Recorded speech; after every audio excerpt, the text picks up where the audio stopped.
What's up, losers? Today I'm bringing you another batch of r/fatlogic posts. Fresh out of the oven. Delicious. This is episode 36 of the fatlogic series. And my mouth is already watering. So I won't beat around the bush any longer. Let's get right into it. Everything bad they say is caused by being fat can be attributed to experiencing weight stigma. Fat isn't the problem.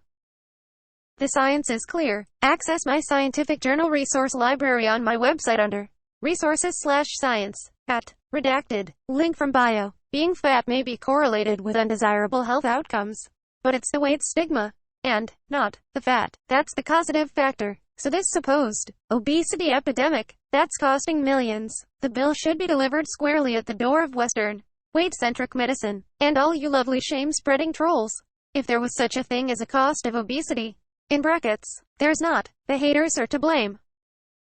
Check out my bio for coaching and radical self-acceptance for folks in fat bodies, and cool skirts for red fat folks, size 18 to 40, on Etsy. Use Etsy coupon code IG5OFF for $5 off any skirt.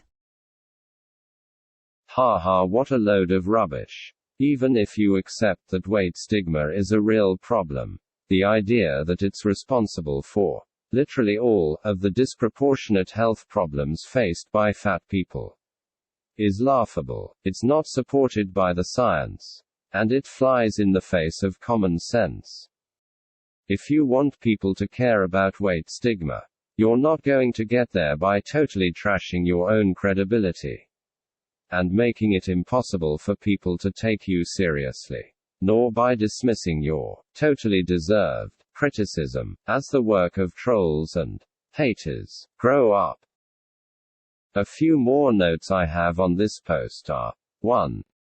What's with all this talk of Western medicine being weight-centric? I'm pretty sure in non-Western countries where they have an obesity problem, they're just as concerned about it as the West is. Haha. It's not like if you travel to a foreign country, being 400 pounds suddenly becomes healthy. 2. It's hilarious to me, after all the posts I've seen attacking dieting for being a lucrative industry, to see this post trying to shill for some kooky self-acceptance coaching and promoting its Etsy. Like, by all means, get that bag, but if I have to see one more fat acceptance post accusing dieting of being a scam, when stuff like this is all over social media, I think I'm going to flip out.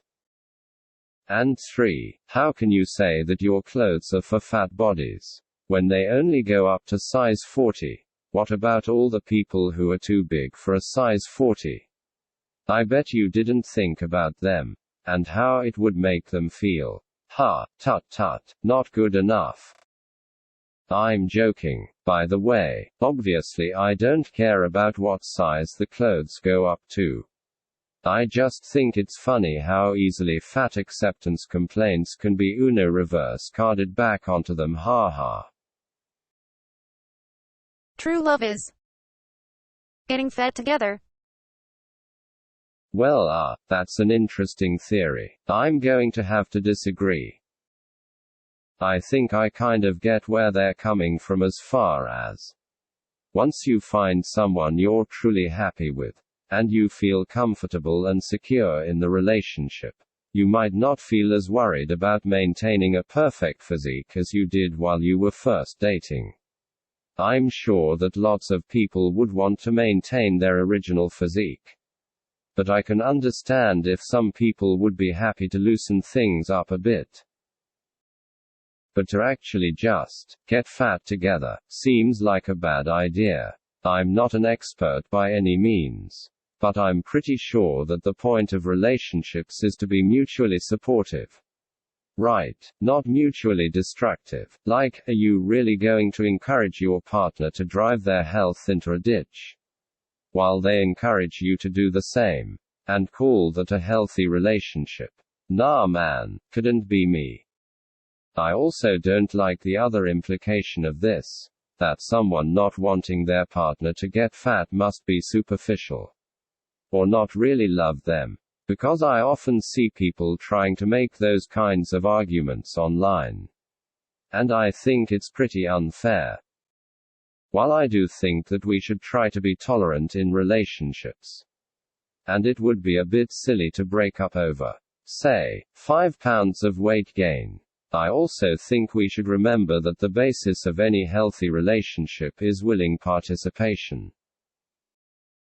If you put on a significant amount of weight, and your partner is no longer attracted to you, or feels that your lifestyles have diverged to a point that they're no longer comfortable with, you shouldn't attempt to shame them into staying with you by questioning the sincerity of their feelings. People are allowed to want their partner to be fit, and that doesn't make them bad people. Or to put it another way, no, true love is not about watching your partner get fat, or the two of you getting fat together. Conditional love of the body is guaranteed to fail, because the body will change. This is inescapable. Aging, weight fluctuations, disability, bodies are always changing, and deep down even those fighting to maintain a certain body know this. Okay, so, aside from the fact that this one is trying to discourage people from losing weight, I basically agree with the point it's making. I know, shocking, right? I bet you didn't see that one coming. As much as people like to talk about body positivity, self-love, and everyone being beautiful, I've never been on board with it. Because, as this post rightly points out, the way we look is something that we have limited control over. And as we grow older, our appearance will inevitably change in ways that we are less than comfortable with. As the great Chael Sonnen once said, Father Time is undefeated. Centering the ideals of physical beauty and love of one's body as important parts of our self-image, then, is a recipe for disaster. Trying to cling on to the physical beauty that you enjoy as a young person is like trying to catch grains of sand before they slip through the hourglass. It cannot be done, and it will only cause you unneeded frustration and anguish. Where I imagine I differ from this poster, however, is on what the appropriate solution to this dilemma is. This post seems to suggest that we should continue to love our bodies, but that we should do so unconditionally rather than conditionally. Presumably because this helps them to justify being fat. I disagree with this notion, because I believe that unconditional love is a hollow, and ultimately meaningless, concept. All love is conditional, on some level, whether we want to admit it or not, and I think that it is better to dispense with the idea of loving our bodies altogether, than to lie to ourselves so that we can cling to this love. To put it another way, I believe that the best way to view our bodies and physical appearances is from a position of ambivalence.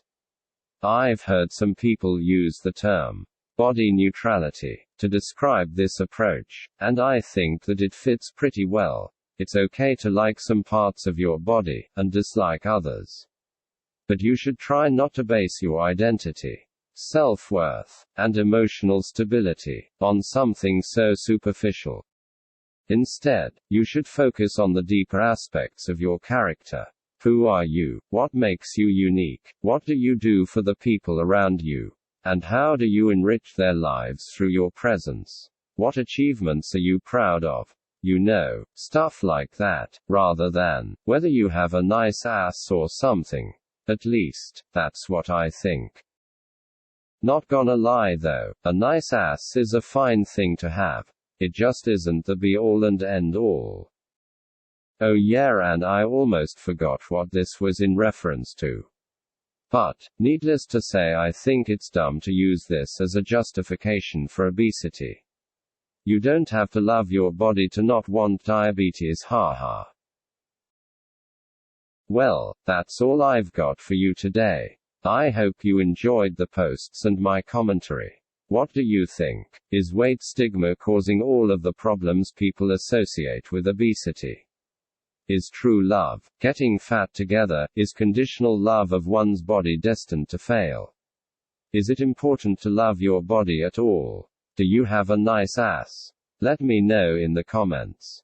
As always, don't forget to like and subscribe, or I'll make you join me on a Nikocado-esque descent into obese madness so that we can be truly happy together. Just kidding, haha. Anyway, catch you later.